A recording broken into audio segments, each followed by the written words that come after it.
So today I'm going to talk about what do interest rates do to real estate values. And at the end, I'm going to give you 4 risks that real estate investors still will face as we head into this recession. So first, let's start off with what's happening with interest rates. As you know, the Federal Reserve just made one of the biggest, largest moves with interest rates since 1994. This is the federal funds rate since 1998. So as you can see, it's been all over the board, but rates have been so low, this for sure will affect real estate values and how many people are actually going to buy real estate. So in this video, not only am I going to talk to you about my own personal experience on deals that we have in escrow and units we have under construction, but also I'm going to talk to you about the risks that we all still believe we still face. As you can see, there's all kinds of predictions that the Fed is going to continue to raise interest rates as they try to combat inflation. I would also encourage you to go look on the internet for the Goldman Sachs report that says the Fed is going to hike their rates 7 times in 2022 instead of 5. That's a bold statement from a very, very big company. So now let's take a look at what these recent increases in the interest rate and the potential increases in interest rates might do to real estate values, real estate buyers, and real estate sellers. So this is your typical real estate deal that anyone can come across, and it might be any broker package in any city. It doesn't really matter if it's a commercial office building, a self-storage, a multifamily, but it's a $2.5 million value add. Value add means that you're going to get some net operating income growth. In this particular case, it's $100K to $120K.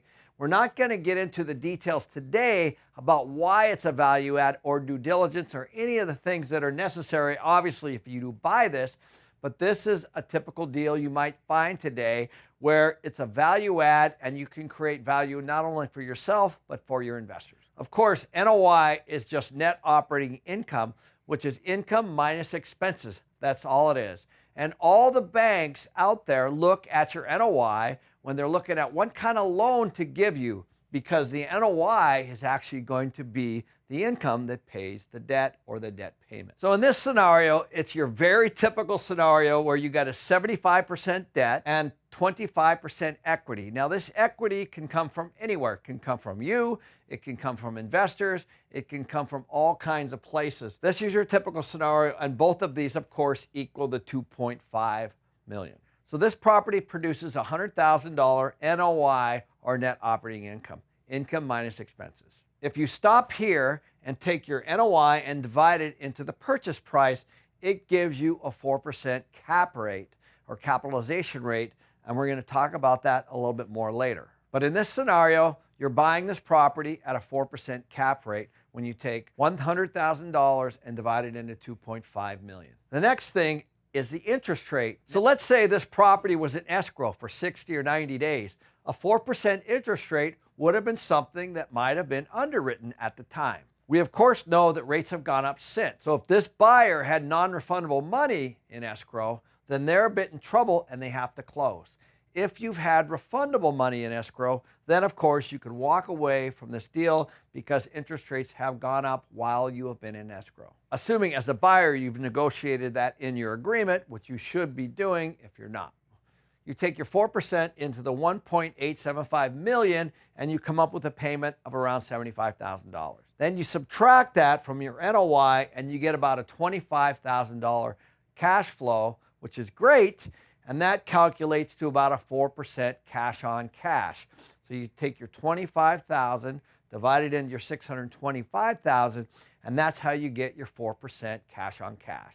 Not a bad return, because now we haven't even calculated the value add. So this is a pretty common deal that every investor looks for, because you're cash flowing on day one and you have the ability to increase the cash flow. So in most of these scenarios, we're looking for at least the 20% growth in the net operating income or NOI.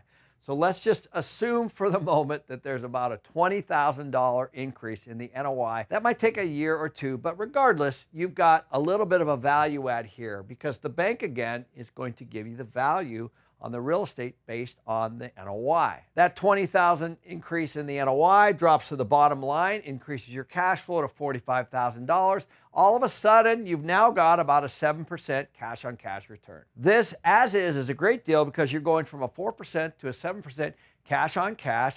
It's a value add. You're going to increase the value of the building with the increase in the net operating income. So now let's take a look at the interest rate increase from 4% to 5%. So you take the 5% times the 1.875 million, and that increases your mortgage payment to a little over $93,000 from $75,000. Just that 1% increase. Now, all things being equal, you take the $93,000 from the $100,000. So now you only have a little over a $6,000 cash flow against a $625,000 investment. So that drops your return down to 1%. So you can see without going any further how just 1% increase in the interest rate can negatively impact the cash flow from an investor standpoint. So now as an investor, you're going to say, I can't buy this property. I can't pay as much. So as a buyer, you're actually not going to want to pay this price because you're not going to put $625,000 down for only a little over $6,000, even with a $20,000 value add, because all you're really doing is getting back to about the 4% cash on cash range. So the only solution at this point is to go back to the seller and say, we can't afford to pay $2.5 million. So in this scenario, so far, you can see that we're not going to be able to pay $2.5 million with these increases in interest rates, and we have to negotiate something less because, of course, the buyer or the investors are going to want a better return. So now let's take a look at this at $2 million as opposed to 2.5. As a buyer, you're always solving to your cash flow. So you figure out how much do I put down and how much return am I going to get. So by running this at $2 million as an offer, you can see that using the exact same scenario, 75% down is a $1.5 million loan, $500,000 down of equity. So your equity goes down a little bit from 6.25 to 500. Your NOI is the same. It's the same property. The only thing that happened where your interest rates went up. You've got a 5% interest rate, and now you have, again, a $75,000 payment. So as you can see, the payment was $75,000 at a 4% rate, and it's $75,000 at a 5% rate. The only difference, of course, is how much you borrow and how much you pay. This, of course, produces a $25,000 cash flow and about a 5% return. So now again, we're back to a pretty good deal. And this is why what you pay for properties as interest rates go up matter. So I did a video a little while ago that talks about interest rates and cap rates, or these two things here, the capitalization rate and the interest rate, and how they're not exactly correlated. But as you can see here, as buyers offer less and sellers accept less for the exact same NOIs, then you're going to see cap rates go up a little bit. This is what we call the exit cap rate. This potential increase in cap rates or exit cap rates, I believe, is one of the biggest issues that real estate investors are facing today. So in this scenario, as you can see, the exit cap rate is actually 5%. So the cap rate started at 4 with the same NOI, and now it's at 5 because we're now solving to cash flow. The sellers are going to have to be more realistic on what they're selling their properties for today. The buyers are getting less cash flow because the interest rates are now going up. So the 4 risks, as promised for you guys, are cap rates going up. We just explained that. Higher cap rates mean lower values. So that means if you bought it at a 4 and you got a lot of value add and you're selling at a 5, you've actually lost 20% of your value. Debt service coverage. What this is how lenders decide what to lend.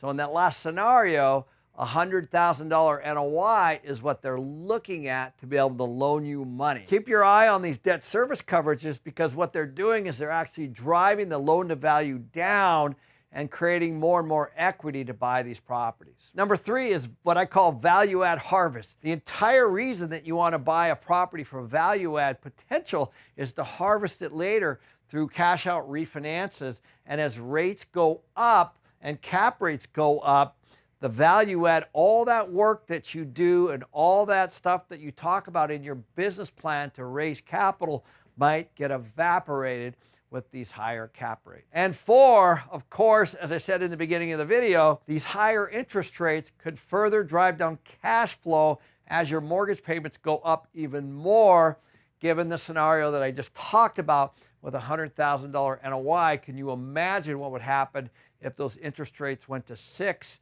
Then you would, of course, just pass on the deal. So these are the four risks that I see in 2022. So whether you're raising capital or you're investing with someone else, make sure that they have or you have these things well thought through, because these are real risks to returns moving forward as we head into this recession. Again, thanks for watching. Please hit the like, subscribe, and notification bell, and we'll see you on the next video.